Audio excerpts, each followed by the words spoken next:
ሰላም ሰላም ውድ የህዊኔት ቻናል ተከታታዮች እንደምን አላችሁ? ባላችሁበት ሰላማችን ይድረሳችሁ እያለን ውድ ተማሪዎች ኤግዚት ኤግዛም ለመፈተን በዚህ በጥር ላይ የተዘጋጃችሁ ላላችሁ አሪፍ ቪዲዮ ዛሬ ይዘን መጥተናል። እንግዲህ በኮኬፍ ቲዩብ፣ በህዊኔት ቲዩብ፣ በአተም አካዳሚ የተለያየ ለተማሪዎች ጠቃሚ የሆኑ ቪዲዮዎች ቲዩቶሪያል ቪዲዮ እየሰራን ምክሮችን ጥበብ አዘል ስነልቦና ምክሮችንም ስንለግስ ቆይተናል። ዛሬ ላይ ለዚህ ጥር ላይ ኤግዚት ኤግዛም ላይ በብዙ ዩኒቨርሲቲ ውስጥ የሚገኙ እንዲሁም በግል ኮሌጅ ላይ የምትገኙ ተማሪዎች ለኤግዚት ኤግዛም እየተዘጋጃችሁ እንዳላችሁና ቀጣይ ሳምንት ጀምሮ ኤግዚት ኤግዛም በብዙ ዩኒቨርሲቲዎች ላይ እንደሚሰጥ ይታወቃል። ታዲያ ብዙ ተማሪዎች አንብበዋል፣ ተዘጋጅተዋል። ነገር ግን አሁን ወደ ኤግዚት ኤግዛም ሲገቡ ምን ማድረግ እንዳለባቸው አያውቁም። ስለዚህ ብዙ ስላነበብንና ለኤግዚት ኤግዛም የተሰጡትን ኮርሶች በብሉፕሪንት መሰረት በደንብ ስላነበብን ኤግዚት ኤግዛም ላይ ላናልፍ እንችላለን። አንድ አጠቃቅን ስህተቶች ህይወታችን ላይ ወይም ደግሞ ፈተና ላይ ብዙ ምስቅልቅል ሊያመጡብን ይችላሉ። ስለዚህ ወደ ፈተና ከመግባታችን በፊትና ኤግዛም ላይ ከገባን በኋላ ምን ማድረግ አለበት፣ ከኤግዛም በኋላስ ምንድነው መደረግ ያለበት የሚለውን በጣም ወሳኝ የሆነች ጥበብ እና ምክር ልሰጣችሁ እፈልጋለሁ ከኤክስፒሪያንስ አንጻር ማለት ነው። ለዚህ ውድ ተማሪዎች በተለይ የኮኬፍ ቲዩብ ላይ በአፋን ኦሮሞ የሰራነውን ቲቶር ስትከታተሉ የነበራችሁ የማኔጅመንት ቢዝነስ አድሚኒስትሬሽን ተማሪዎች አሁን ላይ ኤግዚት ኤግዛም የምትፈተኑ ምን ማድረግ እንዳለባችሁ ከአሁን ፊት ጥያቄዎች ስንሰራ ቆይተናል። አሁን ደግሞ ኤግዛም ላይ ስትገቡ ምንድነው ማድረግ ያለባችሁ የሚለው ምክር እንለግሳለን። እስከ መጨረሻው አብራችሁን ከሆናችሁ ከዚህ ቪዲዮ ላይ እንደምታተርፉ ምንም ጥርጥር የለኝም። ስለዚህ ለቻናላችን አዲስ ሆናችሁ ቻናላችን ሰብስክራይብ፣ ቪዲዮአችን ላይክ እንዲሁም ሼር በማድረግ እንድታበረታቱን እንጋብዛለን። ስለዚህ አሁን ኤግዚት ኤግዛም ጥር ላይ የሚሰጠው ኤግዚት ኤግዛም ሊሆን ይችላል፣ በቀጣይ ሰኔ ላይ የሚሰጠው ኤግዚት ኤግዛም ሊሆን ይችላል። ምን ማድረግ ነው ያለብን? ብዙ ስላነበብን ረጅም ጊዜ ስላጠናንና የተሰጡትን ኮርሶች ሙሉ በሙሉ በአእምሯችን ይዘን ስለገባን ፈተና እናልፋለን ወይ ካላችሁ ይሄ የሚሆን ነገር አይደለም። አንዳንዴ እኛ ያሰብነውና የመጣው ነገር ሊለያይ ይችላል።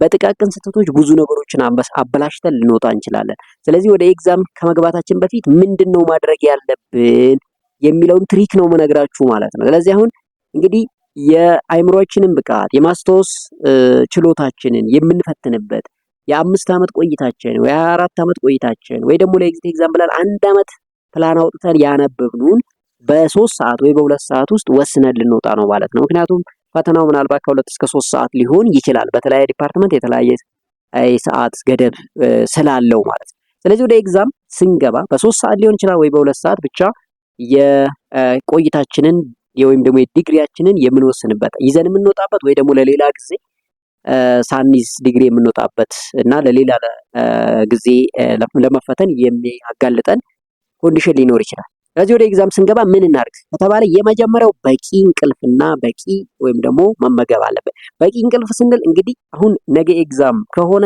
ዛሬ ማታ ከ7 ሰዓት እስከ 9 ሰዓት ያላነሰ እንቅልፍ መተኛት አለብን ማለት ነው። ይሄ ምንድነው የሚያደርገው? ሜሞሪያችን በደንብ ኮንሰንትሬት እንዲሆንና ጥያቄዎችን በደንብ በማስተዋል እንዲሰራ ያግዘዋል ማለት ነው። እንግዲህ ብዙ አንብበዋል፣ ብዙ ተዘጋጅተዋል። አሁን ነገ ድግስ ነው፣ የፈተና ድግስ ይጠብቀዋል። ስለዚህ ዛሬ ምን መሆን አለበት? በደንብ መተኛት አለበት። ስለዚህ ለመተኛ ምን ላድርግ? ኖቲፊኬሽኑን በሙሉ አጥፋ፣ ቴሌግራም ዝጋ፣ ሁሉንም ነገር ዘግተ በቃ መተኛትና መተኛት ብቻ ማለት ነው። ስለዚህ በደንብ ለጥ ብለህ በተረጋጋ መንፈስ እንቅልፍ ተኝተህ ካደርክ ነገ ላይ አእምሮህ ለብዙ ነገሮች ሬዲ ሆኖ ይጠብቃል። ጠዋት ከነጋ በኋላስ ምን ላድርግ? በቂ የሆነ የካርቦሃይድሬት ምግቦችን መመገብ አለብህ ማለት ነው። ካፌን መውሰድ ትችላለህ፣ ነገር ግን እንዲበዛ መፍቀድ የለብን። ምን በላቸው ምግቦች ካርቦሃይድሬት ሊሆኑ ይገባል ስንል እነኛ ምግቦች ደግሞ በጣም ሹገር ኮንተንት ወይም ስኳር ኮንተንታቸው ከፍ ያለ ከሆነ እሱም አደጋ ላይ ነው ያለው።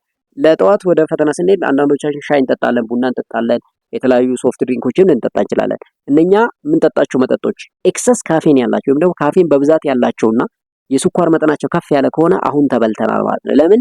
በዛን ሰዓት በቂ የሆነ ውሃ መጠጣት ነው እንጂ የሚያስፈልገን እንደዚህ ያሉ ካፌን ኮንተንታቸው ከፍ ያለ ነገር የምንወስድ ከሆነ አንዛይቲ የማምጣት ጭንቀት የመፍጠር እድላችን ከፍተኛ ነው።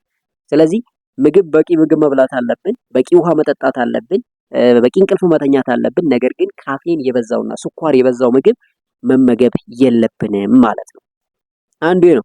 ሁለተኛ በፈተና ሰዓት ልክ ወደ ፈተና ልንሄድ ስንል ሙሉ በሙሉ ትኩረታችን ወደ ጉዟችን ነው መሆን ያለበት እንጂ ይሄ ላስት ሚኒት ላይ ሰርገኛ መጣ በርበሬ ቀንጥሱ አይነት የሚያስፈልጉንን እቃዎች አላዘጋጀንም እንዲሁ ተነስተን እንሯሯጣለን። ስክሪፕቱ ህጋ እንዳለ አላየንም፣ ካልኩሌተር አላዘጋጀንም፣ ማስማሪያ የሚያስፈልገው ከሆነ አላዘጋጀንም። እንደዛ የሚሆን ከሆነ አደጋ ውስጥ ነው የምንወድቀው። ስለዚህ ማታውኑ ነው ይሄ መዘጋጀት ያለበት ማለት ነው። የሚያስፈልጉን እቃዎች ስክሪፕቷችን አልቋል አላለቀም፣ ገንፍሏል አልገነፈለም ቼክ መደረግ አለበት። ማስመሪያ ያስፈልጋል። ካልኩሌተር ካስፈለገ አብዛኞቹ ትምህርት በካልኩሌሽን የሚሰሩ ትምህርቶች ሊሆኑ ይችላሉ።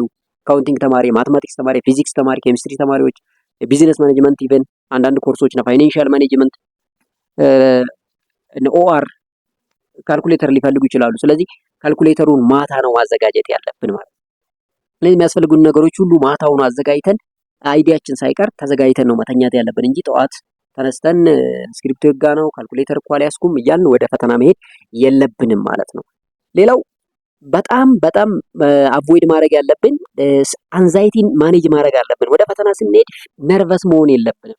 አንዳንድ ጥያቄዎችን ፕራክቲስ ማድረግ የለብንም። ፕራክቲስ ማድረግ ያለብን ቀድሞ ነው እንጂ ወደ ፈተና እየሄድን እያለን አንዳንድ ጥያቄዎች ከጓደኛ ጋር እየተጠያየቅን መሄድ የለብንም። ኢቨን ለምን መሰላችሁ? አንዳንድ ጓደኞቻችሁ የማይሆን ጥያቄ ሊጠይቋችሁና ሁለት ሶስት ጥያቄ ሲጠይቋችሁ እናንተ ማትመልሱ ከሆነ እኛማ በቃ አላወቅንም እሱ አውቋል ብለን ሌላ ራሳችንን አወዳድረን የማይሆን ሀሳብ ውስጥ ልንገባ እንችላለን። ያ እንዳይሆን ምንድነው ማድረግ ያለብን? ፊል ፍሪ ሆነን ነው መሄድ ያለብን። ምንም አይነት ጥያቄ መጠያየቅ፣ ሌላ ነገር ማውራት የለብንም። ይልቁንም ዘና እያላችሁ አይምሮአችሁን እያዝናናችሁ ወደ ፈተና መሄድ ነው ያለባችሁ እንጂ አንዳንድ ጥያቄዎች መጠያየቅ ዲስከስ ማድረግ የለብንም። ልክ ወደ ፈተና እየሄድን እያለን ትንፋሻችንን ሰብሰብ አድርገን ብሪዚንግ ኤክሰርሳይሳችን ሰርተን ነው መሄድ ያለብን። አይምሮአችን በቂ ኦክሲጅን እንዲያገኝ በቂ የማስታወስ ችሎታው እንዲጨምር ውሃ ጠጥተን ብሪዚንጋችንን ሲምፕል ኤክሰርሳይዝ ሰርተን ወደ ፈተና መሄድ አለብን ማለት ነው። ልክ ፈተና ቤት እስከገባን በኋላ ምን እናድርግ? ኮምፒውተራችንን ታስተካክለናል። እግራችንን አቀማመጣችንን ማስተካከል አለብን። የኢንተርኔት ኬብሎችን የፓወር ኬብሎችን እንዳንነካ ጥንቃቄ ማድረግ አለብን። እሱ እንዳለ ሆኖ አሁን ልክ ወደ ፈተናው ላይ ከገባን በኋላ ፈተናው ከተለቀቀ በኋላ የመጀመሪያው ማድረግ ያለብን ኢንስትራክሽኑን በደንብ ማንበብ አለብን ማለት ነው። ቀጥታ ራፍሊ አንብበን ወደ ምርጫው መግባት የለብንም። በደንብ አድርገን ማንበብ አለብን። አትሊስት 2 ጊዜ ደግመን ማንበብ አለብን። ምንድነው ሊል የፈለገው? ምንድነው ጥያቄው ምንድነው የሚለውን ካወቅን በኋላ 50%ቱ መልሱ ምን እንደሆነ እንገምታለን፣ ገና ወደ ምርጫ ሳንሄድ ማለት ነው። ምርጫ ውስጥ ከገባን በኋላ ለዛ መልስ የሚሆነውን እንፈልጋለን ማለት ነው። ስለዚህ አንዳንዴ ጥያቄው ራፍሊ አይተን ወደ ምርጫው የምንሮጥ ሰዎች አለን። ጥያቄው ሳይገባ ወደ ምርጫ ከሄደን የመሳሳት ፕሮባቢሊቲያችንን ከፍ እያደረግን ነው ማለት ነው። ስለዚህ ጥያቄውን ኢንስትራክሽኑ ምንድነው የሚለው በደንብ የሚለውን 2 ቢያንስ ማንበብ አለብን። አንደርስታንድ ካደረግን በኋላ ልክ አሁን ወደ መልሱ እንሄዳለን ማለት ነው። ከዛስ ያለንን የተሰጠንን ጊዜ ፕሮፐርሊ ኢንቨስት ማድረግ አለብን። ለምሳሌ ጥያቄው 100 ሆኖ ሰዓቱ 2 ሰዓት ከሆነ ለእያንዳንዱ ጥያቄ ስንት ሰዓት ነው በአቨሬጅ የተሰጠው የሚለውን ካልኩሌሽኑን መስራት ኢንቨስትመንቱን መስራት አለብን ማለት ነው። ምክንያቱም የተሰጠንን ጊዜ ፕሮፐርሊ ለመጠቀም ምን ያህል ጊዜ ለየትኛው ጥያቄ ነው መስጠት ያለብኝ የሚለውን ማወቅ አለብን። አሁን በኮምፒውተር ስለምንፈተን ጥያቄዎችን ማርክ አድርገን ፍላግ አድርገናቸው ማለፍ እንችላለን፣ ችግር የለውም ተመልሰን ስለምንሰራቸው ማለት ነው። አንዳንድ ኢሲያስ በጣም ረጃጅም ጥያቄዎች ይኖራሉ፣ ማትማቲካል ይሆናሉ፣ ስትራክቸር ያላቸው ምናልባት ሊኖሩ ይችላሉ፣ ኬዝ ሊኖር ይችላል፣ በቀላሉ ማንረዳው አይነት ኬዝ ሊኖር ይችላል። ለምሳሌ የህግ ተማሪዎች ከሆነ ማለት ያን ጊዜ ምንድነው ማድረግ ያለብን? እዛ ጥያቄ ላይ ድርቅ ብለን 5-6 ደቂቃ የምንጨርስ ከሆነ የቀላሉን ጥያቄ የምንሰራበትን አቅም እየቀነስን ነው ማለት ነው። ያ እንዳይሆን ምንድነው ማድረግ ያለብን? ራፍሊ ጥያቄዎች እናያለን። የሰጠኑን ኢንቨስትመንት ታይም ሊጨርስብን ከሆነና መልሱ የማይመጣልን ከሆነ እሱን ጥያቄ ፍላግ አድርገን እናልፋለን፣ ተመልሰን በኋላ እንሰራዋለን ማለት ነው። ከዛ ሶስተኛው ትሪክ ምንድነው? የምችለውን አስቀድመህ መስራት ነው ማለት ነው። በቃ የምችላቸውን ጥያቄዎች መርጠ መስራት። ልብ በል አሁን ኤግዚት ኤግዛም 100 ከ100 አመጣ፣ 50 ከ50 አመጣ፣ ሁለታችሁም ዲግሪ ይዛችሁ ትሄዳላችሁ። ነገር ግን አንድ ተማሪ 50 አመጣ አንተ 49 ስላመጣ በአንድ ነጥብ ነው ልዩነታችን። ስለዚህ እኔም ማለፍ አለብኝ ብለህ ማለፍ አትችልም። 50 ነው የተጠየቀው፣ 50ውን ማምጣት አለብህ ማለት ነው። ስለዚህ 50 ለማምጣት ምን ማድረግ አለብህ? በጣም ብልህና አስተዋይ መሆን አለብህ ማለት ነው። የምችላቸውን ጥያቄዎች መርጠህ ቀድመህ እነሱን መስራት መቻል አለብህ። ሌሎቹን ትመለስባቸዋለህ። እነኛን ጥያቄዎች ከሰራ እነኛን ሴኩርድ ካረክ ቀላል የሆኑትን ጥያቄዎች ሰርተህ ከሰበሰብክ አቅምህን ከሰበሰብክ በኋላ ወደ ከባዶቹ ጥያቄ መጥተህ ተረጋግተህ እነኛን ጥያቄዎች ትሰራለህ። ለምሳሌ ከ130ው በሹር ሆነ የምታውቃቸው ከሆኑ 30 ማርክ እንዳለ ታውቃለህ። ከዛ በኋላ ቀሪዎቹን 20 እንዴት አድርግቼ ነው የማገኘው የሚለው ቀስ ብለህ በእንግሊዘኛና ማትማቲክስ ብቻ በመጠቀም ብዙ ጥያቄዎችን ትመልሳለህ። ስለዚህ ተረጋግተህ የእነኛ ጥያቄዎችን የመስራት ጊዜውን ይኖርሃል ማለት ነው። ለዚህ ጥያቄዎችን በደንብ ስትራክቸርድ ማድረግ ይጠበቅብሃል። የትኞቹን ጥያቄዎች ነው ቀድሜ መስራት ያለብኝ? የትኛው ጥያቄ ላይ ነው ተመልሼ መስራት የምችለው? የትኛው ጥያቄ ነው ሹርሊ 100% አምኜበት የሰራሁት የሚለውን በቡሌቲንግ እየተጠቀምክ ፍላግ እየተጠቀምክ መሄድ መቻል አለብህ ማለት ነው። ከዛስ መጨረሻ ላይ ምረም ታደርገው አሁን እንግዲህ ሪቪው ታደርጋለህ ማለት ነው። በግምትም የሰራቸው ይሆናል ሹር ሆነህም የሰራው ጥያቄ አለ። አሁን ከጨረስክ በኋላ ያለን ጊዜ ተጠቅመ ተመልሰ ጥያቄዎቹን ከስተት 100% አይደለም 110% ሹር መሆን አለብህ ማለት ነው። ኢቭን ገስ እያረክ የሰራቸውንም ራሱ በደንብ እያያቸው መሄድ አለብህ። አንዳንድ ግራማቲካል ኤረሮች ሊሸውዱ ይችላሉ። የዘለልካቸው ጥያቄዎች አሉ። ምናልባት ሁለት ተመሳሳይ መልስ ኖሮ አንዱን የሞላው አለ።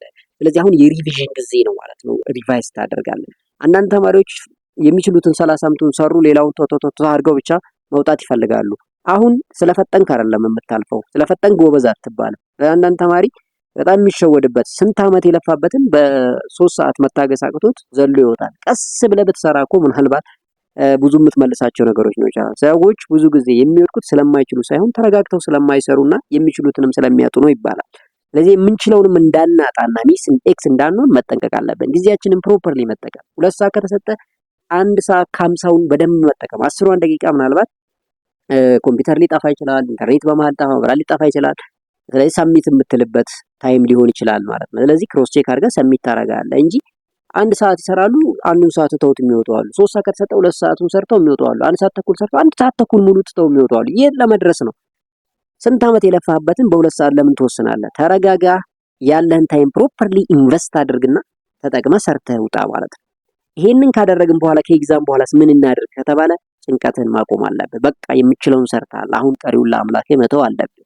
በምታምነው አምላክ ወይም ለምታምነው በምንም መን መጸለይ አለብህ ማለት ነው። አንዳንዴ አብዝተን ስላረስን ጎበዞች ስለሆን ጥያቄዎችን ሰርተናል ብለን ስላመንን ላናልፍ እንችላለን። አንዴ በጣም ጎበዝ እኮ ነው እሱ እንዴት እንደዚህ ይሆናል የምንላቸው ተማሪዎች አሉ። ስለዚህ አብዝተን ስላረስን አይደለም። አንዳንዴ በጣም ጎበዝ የሚባሉ ሰዎች ተሸውደው ይመጣሉ። አንዳንድ ደግሞ በጣም ሰነፎች ናቸው አያውቁም የሚባሉ ሲያልፉ እናያለን። ይሄ የሆነበት ትልቁ ነገር አንዳንዴ ሪላክስ ማድረግ የእምነታችን ጉዳይ ሊሆን ይችላል ማለት። ስለዚህ ሰርተሃል። አሁን ከሰራ በኋላ ሬዲ ሆነክ እየጸለይክ ውጤትህን መጠባበቅ ነው ያለብህ። ሰርቻለሁ የሚችለውን አድርጌያለሁ ብለህ ነው መውጣት ያለብህ።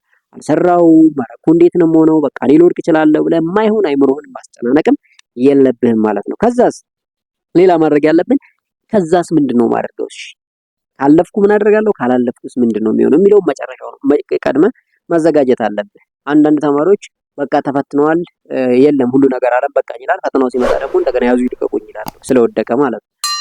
ካለፈ በኋላም ደግሞ እንዴት እኔ ስራ አልፍ ያለው ስለ ነገ ማግስቱ ቅጠሩኝ የሚመስለው አለ። ኢትዮጵያ ውስጥ ነው ያለው ስራ እድል የሌለበት ሀገር። ስለዚህ ካለፍኩስ ምንድነው ማደርገው ከወደቅኩስ ምንድነው ማደርገው የሚለው ቀድመህ ፕላን ማድረግ አለብህ።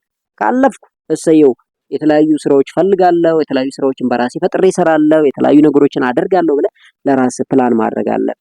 ከወደቅኩኝ ደግሞ በደንብ ተዘጋጅቼ ይህን እንደ ኤክስፒሪየንስ ተጠቅሜ ሰኔ ላይ እፈተናለሁ አልፋለሁም ደግሞ ብለህ እምነትን ማዳበር አለብህ። ስለዚህ ፈተና ከመግባታችን በፊት በፈተና ወቅትና ከፈተና በኋላ ሁሌም ዝግጅት ያስፈልጋል ማለት ነው። ይህንን ቪዲዮ ከመጀመሪያ እስከ መጨረሻ በማስተዋልና በጥሞና ከተከታተላችሁ የሆነ ነገር የሆነ ፈተና ላይ ቆም ብላችሁ የምታስቡ ነገር እንዳስጨበጥኳችሁ ሙሉ እምነት አለኝ። ውድ የቻናላችን ተከታታዮች በተለይ ኤግዛም ተፈታኞች የሚኒስትሪ ማትሪክ የማንኛውም ብቻ ፈተና ተፈታኝ ተማሪዎች የሆናችሁ ይሄንን ትሪክ በደንብ በማስተዋል ካዳመጣችሁ የምታተርፉት የምትጠቀሙትም እናንተ ናችሁ። የእናንተ ለኔ የምታደርጉልኝ ነገር ቢኖር ቻናሉን ሰብስክራይብ፣ ቪዲዮውን ላይክ እንዲሁም ሼር ማድረግ ነው። ምናልባት አንዳንድ በጣም የሚፈጥሩ ተማሪዎች ይህንን ቪዲዮ ሲያዩ ራሳቸውን ሊፈትኑና ሊረጋጉ ይችላሉ። ስለዚህ ሼር አድርጉት። አንድ ክሊክ ማድረግ ሰብስክራይብ ማድረግ ያን ያህል ጎጂ አይደለም። እንዲሁ ተደጋግፈን የማናድግ ከሆነ ምናልባት አዋጭ አይሆንም ማለት። ስለዚህ እንተጋገዝ። እኛ ይሄን ቪዲዮ ለመስራት ዝም ብለን ከመሬት ተነስተን አይደለም፣ ካለን ሰዓት ላይ ሸርፈን ነው የምንሰራው። ስለዚህ እንዲሁ ዝም ብሎ የመጣ ስላልሆነ የልፋቱ ዋጋችንን ደግሞ የምትከፍሉን ቻናላችን ሰብስክራይብ፣ ቪዲዮአችን ላይክ እንዲሁም ሼር በማድረግ እና ይሄንን ማድረግ እንዳዘነጉላለሁ። ሁሉም ለፈታኞች መልካም እድል እመኛለሁ። ፈተና አልፋችሁ አንተ ያልክን ነገር እኮ ጠቅሞን እንዲህ ያለውን ትሪክ ተጠቅመን ፈተና አልፈናል ብላችሁ ኮሜንት እንደምታደርጉልኝ ተስፋ አደርጋለሁ። በሌላ ጠቃሚና አስተማሪ ቪዲዮ እስከምንገናኝ ባባይ